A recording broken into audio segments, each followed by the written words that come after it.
எல்லாருக்கும் வணக்கங்க. ஜோதிஸ் கிச்சனில் இன்றைக்கி நம்ம பார்க்க போகிற ரெசிபி மட்டன் குழம்பு. 1 கிலோ வாங்கியிருக்கிறோம், கழுவி சுத்தம் பண்ணி எடுத்து வச்சுருக்குறோம். இனி அதுக்கு மசால் ரெடி பண்ணிடலாங்க. மசால் ரெடி பண்ணிக்கலாங்க.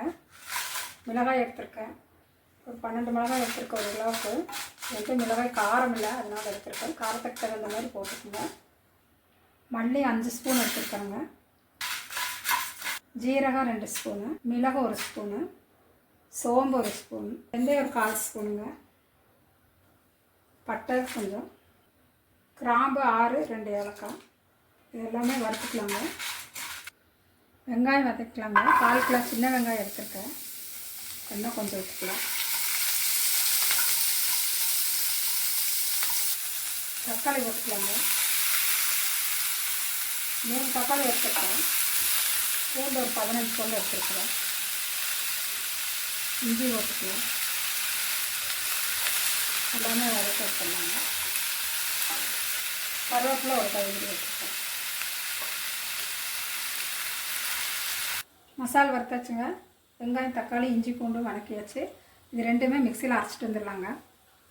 மசாலா அரைச்சிட்டு வந்தாச்சுங்க. நம்ம குக்கரில் மட்டன் போட்டு இதெல்லாம் போட்டு வெங்காயம், தக்காளி எல்லாம் அரைச்சது தேவையான அளவு தண்ணி ஊற்றிக்கலாம். மஞ்சள் தூள் போட்டிருக்குங்க. உப்பு தேவையான அளவு போட்டுக்கலாம்.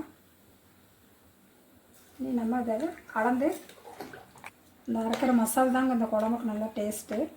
ஒரு 5 சவுண்டு வந்தோன்னா தேங்காய் எண்ணெய் கொஞ்சம் ஊற்றி மல்லித்தலை போட்டு இறக்கிடலாம். குழம்பு சூப்பராக இருக்கும். குழம்பு ரெடி ஆயிடுச்சுங்க. 5 சவுண்டு குக்கரில் விட்டாச்சு. நீ மல்லி இலை தூவிக்கலாம். தேங்காய் எண்ணெய் கொஞ்சம் ஊற்றிக்கலாங்க. தேங்காய் எண்ணெய் ஊற்றுறப்போ குழம்பு நல்லா டேஸ்ட்டாக இருக்குது. ஒரு கொதி வந்தோன்னு இறக்கிடலாம். மட்டன் குழம்பு ரெடி ஆயிடுச்சு.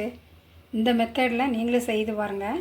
தேங்காய் போடுறவங்க கொஞ்சம் போட்டுக்கலாம். நான் தேங்காய் போடல. தேங்காய் போடாமல் இந்த மாதிரி குழம்பு வச்சு சாப்பிட்டோம்னா சூப்பராக இருக்குது. நீங்களும் இதே மாதிரி செய்து பார்த்துட்டு பிடிச்சிருந்தால் லைக் பண்ணுங்கள், ஷேர் பண்ணுங்கள், கமெண்ட் பண்ணுங்கள், மறக்காமல் சப்ஸ்கிரைப் பண்ணுங்கள். தேங்க்யூ.